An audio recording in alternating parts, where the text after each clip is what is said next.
Hello നമസ്കാരം. ഇന്ന് നമ്മൾ പറയാനായിട്ട് പോകുന്നത് സെൻട്രൽ വിജിലൻസ് കമ്മീഷൻ അല്ലെങ്കിൽ CVC കുറിച്ചിട്ടാണ്. ഇത് ഒരു സ്റ്റാറ്റ്യൂട്ടറി ബോഡിയാണ്. ആസ്ഥാനം സ്താർക്ക ഭവൻ ന്യൂഡൽഹിയാണ്. 1964 ഫെബ്രുവരി 11 ഉണ്ടാകുന്നത്. കേന്ദ്ര സർക്കാരിന് കീഴിലുള്ള മുഴുവൻ സ്ഥാപനങ്ങളിലെയും പ്രവർത്തനങ്ങൾ നിരീക്ഷിക്കുകയും അഴിമതി മുക്തമാക്കി തീർക്കുകയുമാണ് ചുമതല. രാഷ്ട്രപതിയാണ് മുഖ്യ വിജിലൻസ് കമ്മീഷണറെ നിയമിക്കുന്നത്.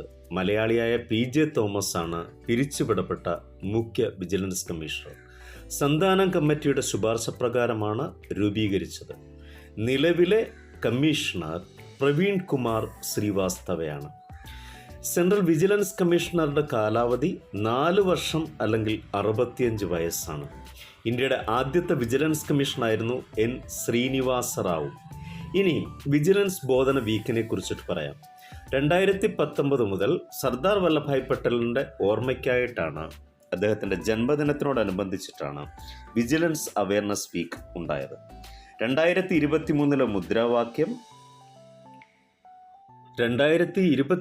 മുദ്രാവാക്യം say no to corruption, commit to the nation. 2024 മുദ്രാവാക്യം culture of integrity for nation's prosperity.